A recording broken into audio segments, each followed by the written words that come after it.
Thank you for joining us. I'm Felicity Ezewike. Let's begin with update on the fuel scarcity crisis. President Bola Tinubu has broken his silence on the increase on the increase in the price of premium motor spirit, PMS, popularly known as petrol. Tinubu, who addressed Nigerians living in China on Friday, said the petrol price hike and other reforms by his administration are part of an overall strategy to set Nigeria on the path of economic growth. On Tuesday, the Nigerian National Petroleum Company Limited, NNPCL, hiked the pump price of petrol to 855 naira across its retail outlets amid long queues at filling stations. The president stated that though it is not always easy to have a national consensus on issues, he is ready to take the hard decisions to move the nation forward. Residents of Sokoto have criticized the relocation of the nation's service chief to the state following the killing of the Emir of Gobi, Isa Bawa. This was as some of them spoke to News Central, saying killings and kidnappings have continued despite the presence of the security chiefs, a situation that they have found distressing. Emmanuel Bagudu reports. It's Friday in Sokoto, the capital of Sokoto State, also known as the seat of the caliphate. After the afternoon prayers, some of the residents of the state took time to express themselves to us over the recent events happening in the state. From the lips of the old to the young, the burning issues in the last few days has the recent...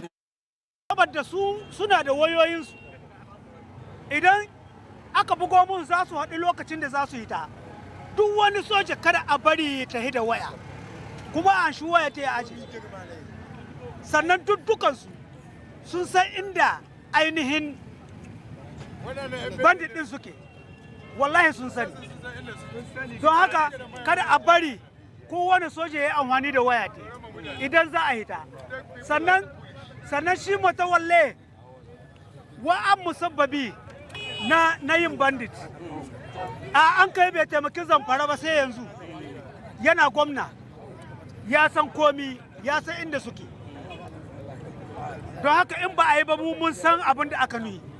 What is happening in this Sokoto, the thing is much because we're expected from now we're moving, we're leaving this Sokoto because what is happening in this Sokoto is too much. Yeah. So we're happy that Chief of Army Staff and some securities are in Sokoto now. Kwaikwayo ce suke yi domin in ka aikata laihi Inspector General of Police ya ce yana biɗarka ya waɗi da baki ne zai zo ya sa kama ka za ka gudu. So insecurity all over the world ba a sanarwa cewa za a zo a yi attacking ɗin mutum wanda an mai laihi. So za a zo in secret a kashe ka ko a kama ka. So saboda haka suna wasa kwaikwayo ne da babban hafsan soja na sama da na ƙasa da shi ƙaramin ministan tsaro duk wasa kwaikwayo ta suke yi suna playing ne. So inda gaske ne za a zo in secret unknown a zo a kashe waɗanda su Bello Turji da 'yan ta'adda. So mu abu guda muka kolin Allah shi muna magani dukkan su taron banza ne. If government refuse to take a necessary action, we will come to the point that even the government will not be able to be in the power because people are the ones who are electing the leaders. So without people, there is no government. And people are being killed every day. In Nigeria, you will have the news that people have been killed, people have been abducted. So we are calling on the government to take a necessary action. The argument and the debate about the killing of the Emir of Gobir and the general insecurity in the Northwest will continue. It is anticipated that all this will stop if the federal government and the service chiefs marry words with actions.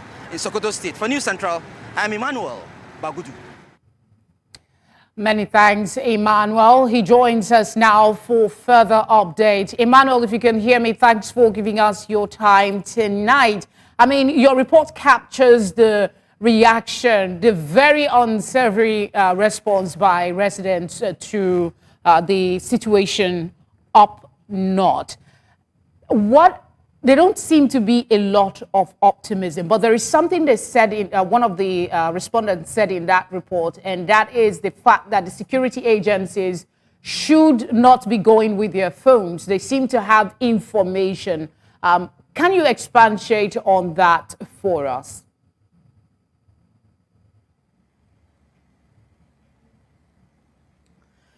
Well, it's a question of whether there is hope in sight. I mean, looking at somebody just coming into the town and he's been welcomed with a lot of complaints and a lot of reactions, mixed reactions, and a lot of emotions. I mean, this is just the video we share are just a few of the reactions we got from these residents.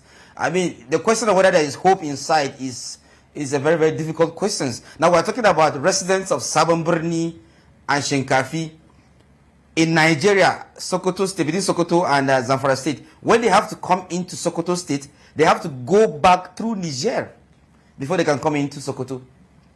That's very embarrassing, you know, in this country. You need to travel to your state, but you have to go through another country, and that means you need to have an international passport to go into a Niger before you come into Sokoto. I mean, that's embarrassing. So that leaves a very big question whether there is hope in sight or not.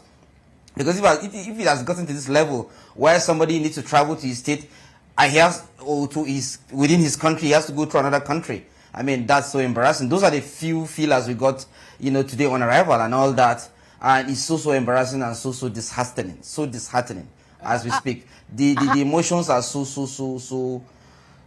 there are things that you don't want to talk about. I mean, still in reaction to the killing of the Emir of Gobir, and then of course the coming of the service chiefs. It was surprising to know that immediately the service chiefs arrived on the 4th, and they left, just 24 hours after they left, attacks came in. They told us that bike men came in around Shinkafi and Sabon. Emmanuel, are you saying that the service chiefs are no longer on the ground in Sokoto?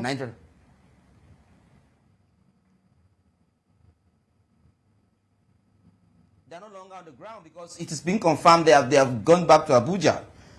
That's what we have confirmed, that they have gone back to Abuja on the 4th. They only came and visited the headquarters of Division 8 and then stayed for some food, maybe a day or so, and then went back. So that's what it means, because we were told they are not in Abuja. They are not in Zamfara, they are not in Sokoto currently. That's what it means.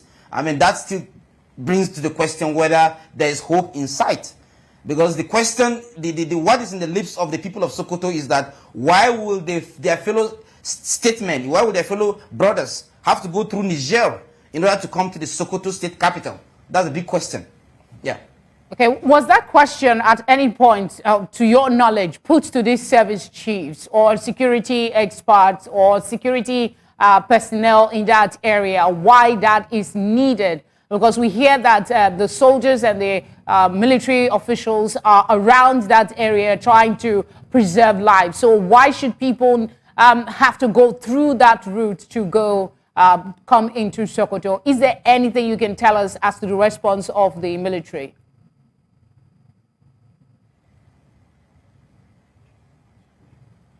Yes, the purpose of the visit of the Minister of Defense and the Chief of Defense Staff and the Chief of Intelligence, Defense Intelligence, and other service chiefs, other senior military chiefs, was that they were at the Division 8 headquarters in Sokoto to inspect the ongoing operations of the military in the northwest, and then of course to re-strategize and offer solutions.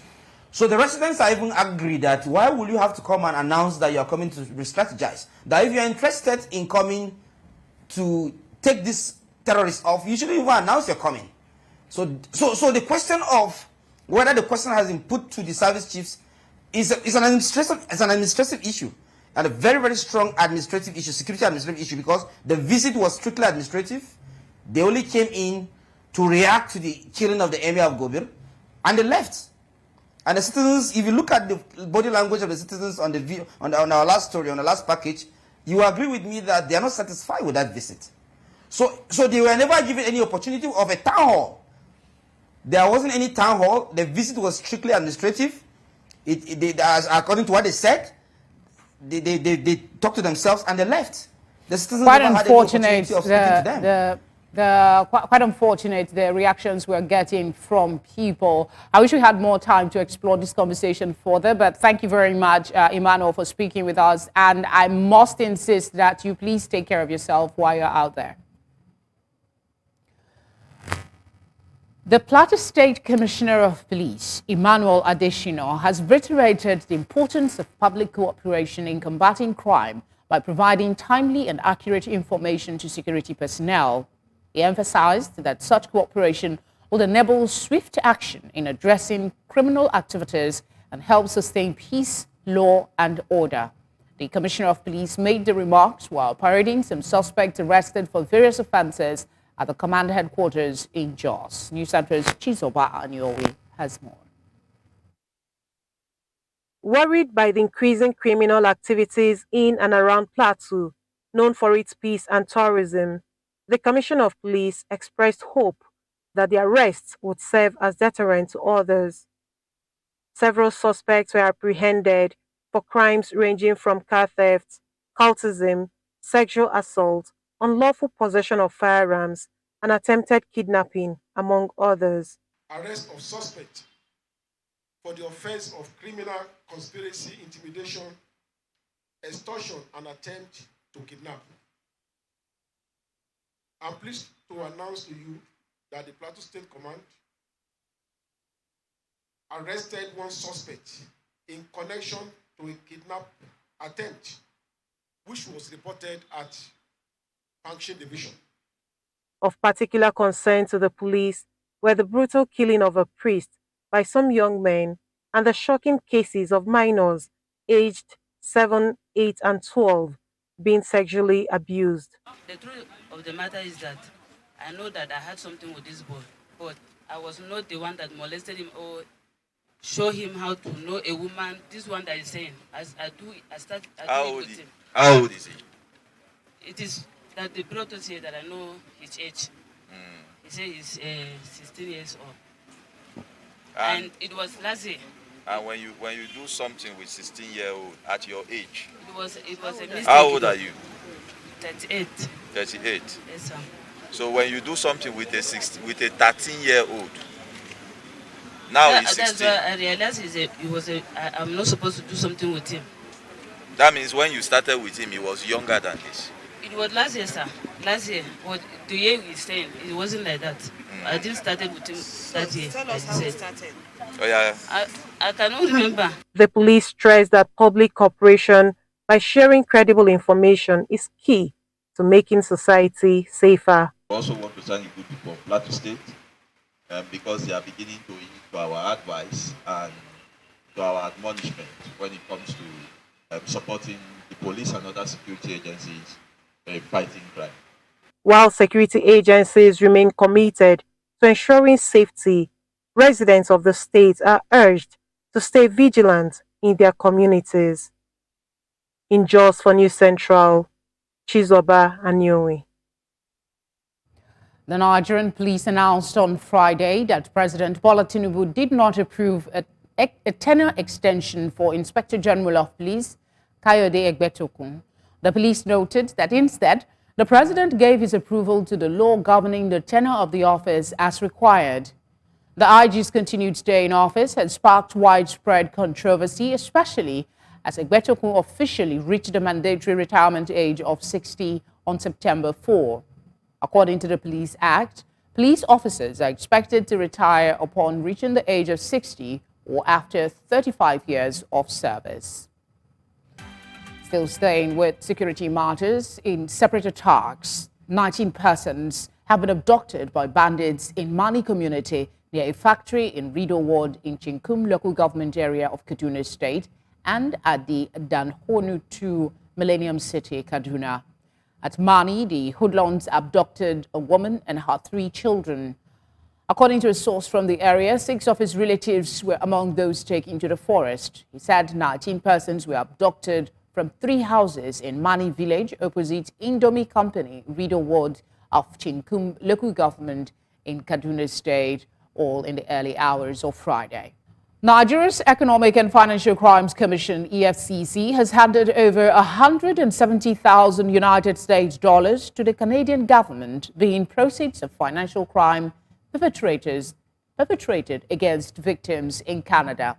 The EFCC chairman, Ola Olukoyede, also handed over assets including 53 vehicles, saying they were recovered following extensive investigation conducted spanning several years. He says the ceremony is indicative of government's zero-tolerance posture against cybercrime. We have recovered money, financial assets, and also we have recovered vehicles on behalf of the victims in Canada. As a matter of fact, about a total of 53 vehicles were recovered on behalf of the victims, and also in one instance we had about $164,000 US belonging to a Canadian victim known as Elena Bogoas. And also we have here, which is going to present to you today, another sum of 16,300 USD, United States dollars, belonging to another victim known as Sandra Bola. So what we are doing here is a demonstration of our commitment to the interagency relationship, also from country to country. Secondly, it's also a demonstration of the fact that the Nigerian government does not tolerate financial crimes. Not only that, we are going to pursue it vigorously, not only that, we will investigate, we will recover, we will prosecute, and we will ensure that the victim is restituted. And to one of our top stories tonight, Rivers Elders and Leadership Forum has called on President Bola Tinubu to call the FCT Minister Nyesom Wike to order over statements capable of igniting crisis in the state. The FCT Minister had made the comment on 31st of August 2024 while reacting to the PDP governors supporting Governor Siminalayi Fubara. Speaking on behalf of Rivers Elders and Leadership Forum, former governor of the state and chairman of the forum, Rufus Ada George, reminded Wike of the importance of office he holds and the responsibility expected of him by the Nigerian state. The Rivers Elders, in their statement in an open letter to the president, maintained that the statement credited to the minister is mischievous and unacceptable. We at this forum believe that the above statement and threats consciously made by Wike to put fire in those states are callous, mischievous, unacceptable, and clearly undermines our democracy and national security. The Constitution of the Federal Republic of Nigeria guarantees the right to association and free speech to the extent that it is not injurious to the Nigerian state. The oaths Wike swore to on assumption of office protects those rights and caveats. It is rather unfortunate that most of those oaths are now being broken by him. We, the people of Rivers State, stand for peace and peace alone, and we are known to be fire quenchers and not fire setters. To this end, we plead that you use the authority to direct the Inspector General of Police to unlock the 23 local government council secretariats in Rivers State and to allow for a smooth, unhindered operations and delivery of democratic dividends to the people at the third tier of government. Finally, we think you need to address the apparent desperation of Chief Nyesom Wike, who seems to have made grabbing a political conquest that must be achieved by all means. You may need to call. Let's circle back to the first story we brought to you tonight about the security situation in Zamfara State. A recent document alleging security payments to bandit leaders by the Zamfara State government has continued to generate reactions. The latter, which is widely being circulated via various social media platforms, claims that the Zamfara State government has earmarked millions to be paid to several bandit leaders as part of an approach to addressing the escalating insecurity in the state. Joining us now to shed some light on this is the Senior Special Assistant to Zamfara State Governor on Broadcast Media, Mustafa Jafaru. Mustafa, thank you for joining us. Just let's go straight to a confirmation. Is that letter that's in circulation authentic? Well, let me be very much frank and sincere with you that purported letter or memo linked to the governor, purportedly written by the Secretary of the State Government, Madam Abubakar Nakwada, is complete false and it's a fallacy. It's just a mischievous memo created and concocted by the enemies of this administration just to tint the administration black regarding the issue of security in Zamfara. Ever since the assumption of office of Governor Dr. Dauda Lawal has never for once compromised his stand regarding the issue of fighting the bandit and banditry in Zamfara. This issue of insecurity, he has, made his electioneering campaign. But is it enough to say the document is not from the governor? Has there been an investigation as to how such a document came to public domain by the state government? This is not the first time of this concocted memo, my sister. The enemies of this administration has been doing this. Before this one, now there was also a fake memo of this nature, linking the state government of giving appointment to one Bashir Hadeja as senior special assistant to the governor of mining. It was a very false and untrue. It's a malicious memo. They have been doing that. I myself, that I'm talking to you as senior special assistant to the governor of broadcast media, there was a concocted memo linked to me of banning ulamas in Zamfara to pray for President Bola Tinubu and the APC-led federal administration in Nigeria. The opposition party in Zamfara, are so desperate to. All right, let's move away from the accusation and take a look at what the state governor. There is a situation on the ground, and that is insecurity and banditry. So what exactly can you tell us that the government is doing to try and tackle the insecurity in Zamfara State? First and foremost, the governor has, during his electioneering campaign, promised not to negotiate with the bandits. By doing so, he created the community protection guards, he trained them, he gave them weapons, and they are now waging war vigorously against the bandits and banditry in Zamfara in connection with the sister security agencies posted to Zamfara to fight the menace of insecurity. And the governor that said he's not going to, negotiate with bandits, he has openly said it.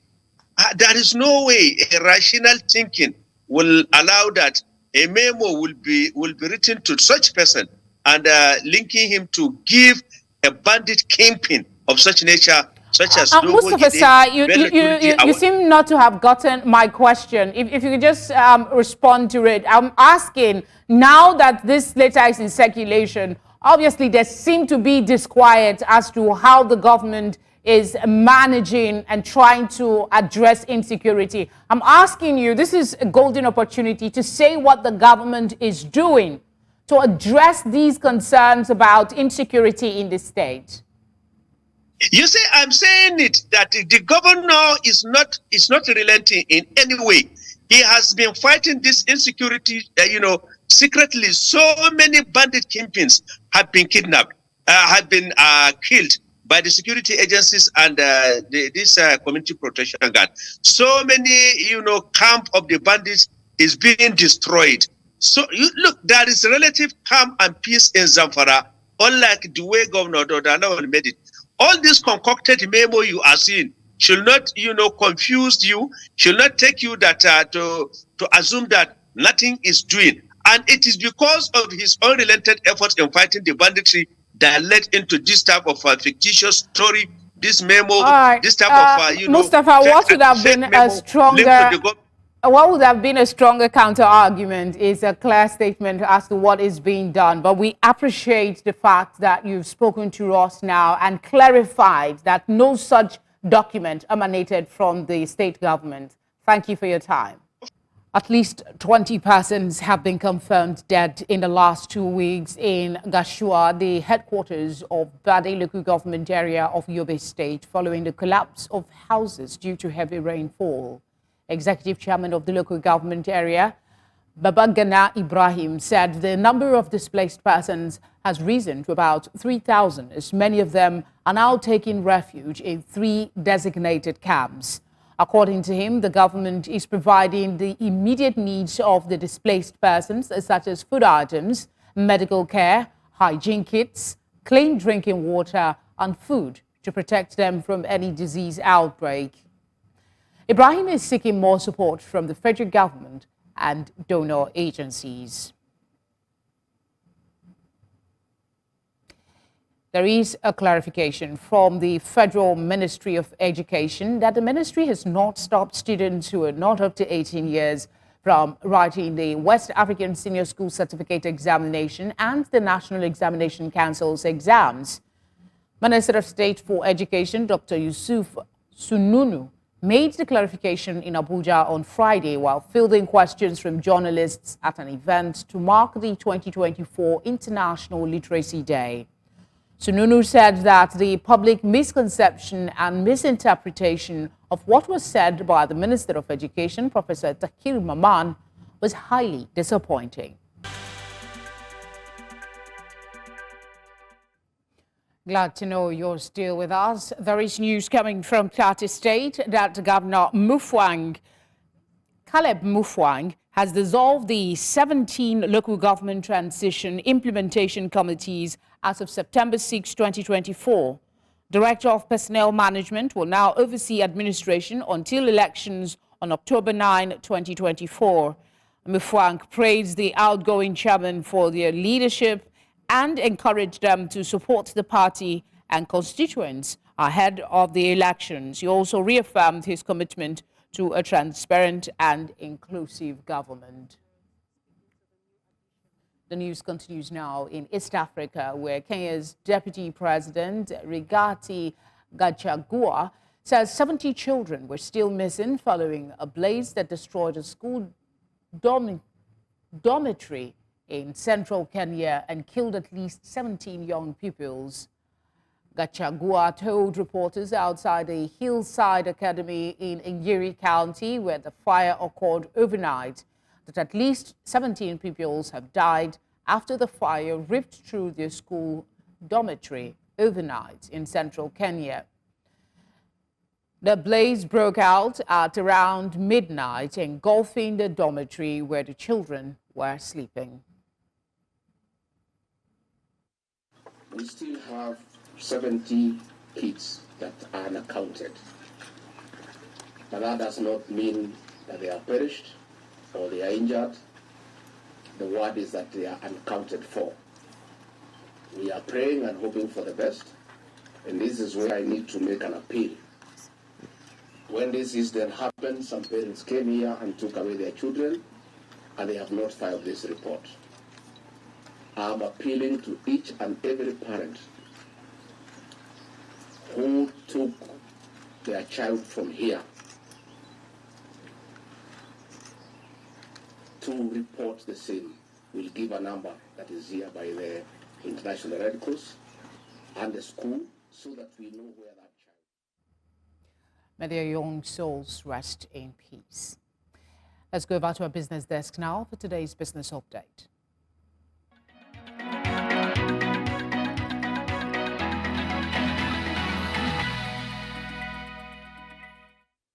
Business news in association with Money Master PSB, the easy way to master your money. In business, Nigeria and China have reached key agreements to boost infrastructure development during President Bola Tinubu's state visit to China. According to Finance Minister Wale Edun, both Tinubu and Chinese President Xi Jinping discussed cooperation across multiple sectors with a particular focus on roads, railways, and seaports. Edun emphasized the importance of foreign direct investment from China into Nigeria, highlighting projects like the Lekki Port, which was financed by a Chinese company. He called for more equity-based investment from both domestic and foreign investors. The leaders also announced the elevation of Nigeria-China relations to a comprehensive strategic partnership aiming to build a shared future. As still in Nigeria, the Corporate Affairs Commission (CAC) is set to crack down on unregistered point-of-sale POS operators after the 60-day deadline for business registration expired on September 5, 2024. The directive, first announced on July 7th, required all POS businesses to register with the CAC to remain operational. In a statement, the CAC revealed that it is working with law enforcement agencies to implement an enforcement and sanction framework. Non-compliant businesses face possible shutdowns and legal action. The CAC expressed disappointment at the low compliance rate, but praised operators who adhered to the directive, commending their responsible approach to formalizing their operations. And in Southern Africa, Airports Company South Africa has reported a strong financial turnaround, with revenue and profit surpassing pre-pandemic levels. The company's 9 airports experienced a significant increase in passenger and aircraft traffic, driven by the rebound in domestic and international travel. AXA's EBITDA rose by 51% to 2.9 billion rand, while its after-tax profit reached 472 million rand. The company's financial performance was supported by increased airport tariffs, non-aeronautical revenue, and operational efficiency. And finally, U.S. stocks tumbled Friday as a mixed jobs report left investors unsure about the size of the Federal Reserve's upcoming rate cut. While the unemployment rate fell, job growth was slower than expected. Traders now favor a 25 basis point cut, but some policymakers advocate for a larger reduction. Tech stocks sensitive to interest rates led the decline. And that's an offering of business news at this time. Thank you for watching. I am Petrol Fasami Peter. The news continues shortly.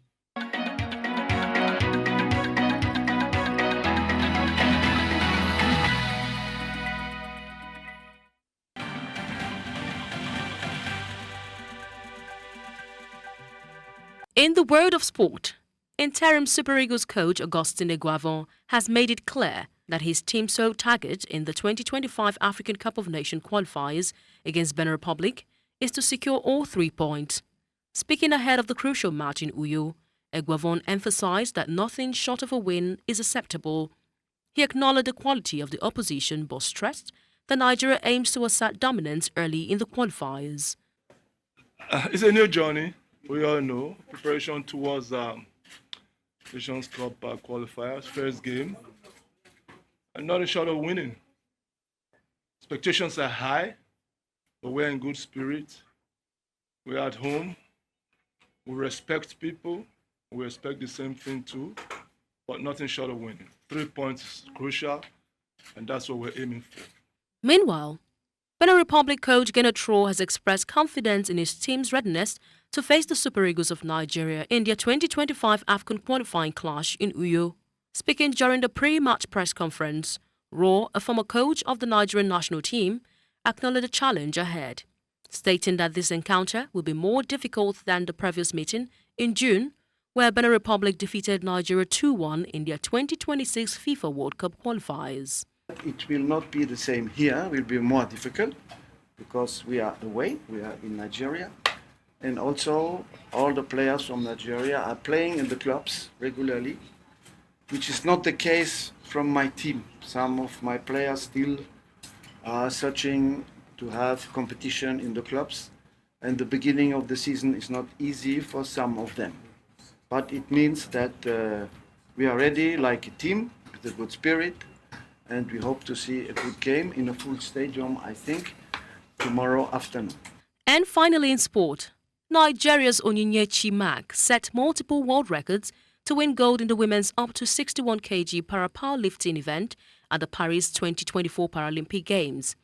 Mack began the event with an impressive 140 kg lift, that would have been good enough to medal, taking an early lead and positioning herself strongly for the gold medal. For her second attempt, Mac set a new Paralympic record with a lift of 145 kg, 3 kg more than the existing Paralympic record. She then returned to the stage a third time, hoisting an extraordinary 147 kg, which not only secured the gold medal, but also broke her own world record. Not content, Mac later surpassed her previous record with a phenomenal 150 kg lift, setting yet another world record.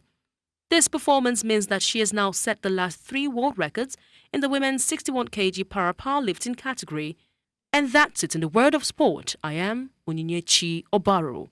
Let's now bring you the latest entertainment stories and trends.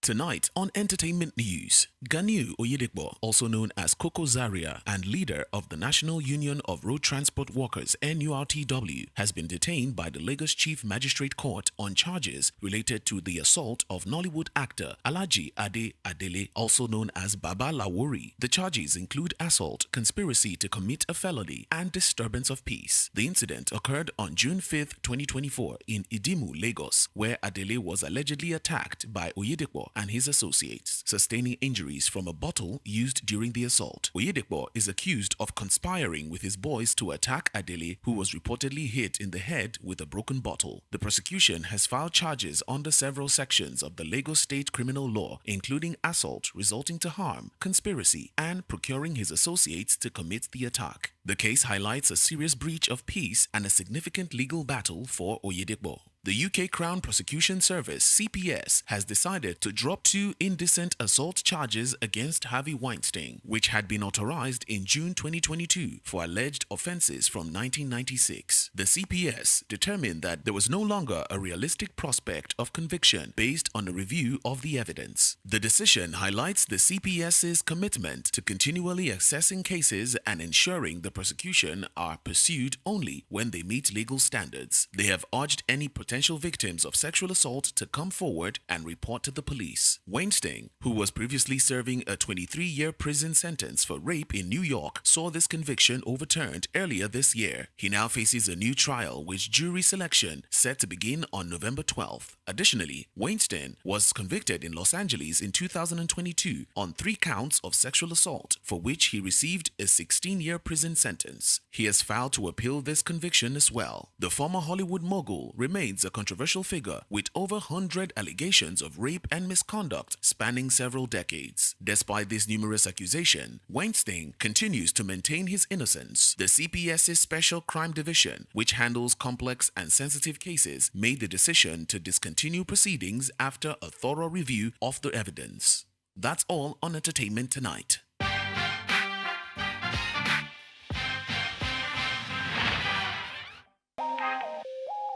Moving away from entertainment, let's take a look at what's trending as the hashtag federal government takes center stage, as the federal government has sparked debate on social media following the announcement to sell 50 kg bags of rice at 40,000 naira to assist impoverished Nigerians, with the aim of addressing hunger and stabilizing rice prices. However, only about 600,000 bags are available, with a 1-bag limit per person, and verification will involve NIN, phone number, and IPPIS numbers for civil servants. Critics argue that the palliative measure is a temporary fix and may be marred by nepotism. Let's take a look at some tweets.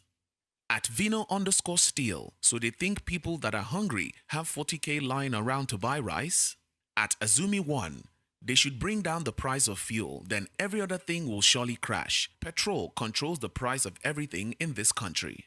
At Ololade Ige1, at first they wanted to sell 40k rice. They held back and waited until fuel price is increased. LOL, it's well. At Not Your Kev, since the government are now the ones selling rice for Nigerians with NIN, it seems there's no other way the price of rice can reduce in the market anymore. That's all on What's Trending.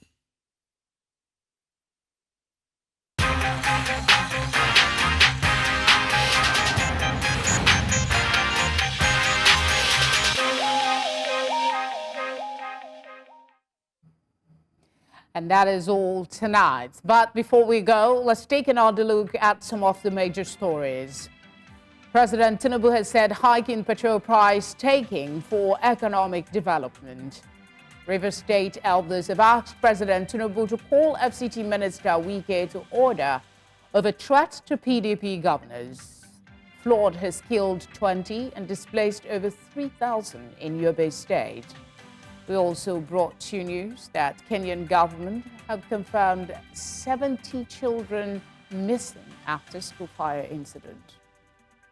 Do send your eyewitness reports to the number showing now on your screen. You can follow us on social media at News Central TV.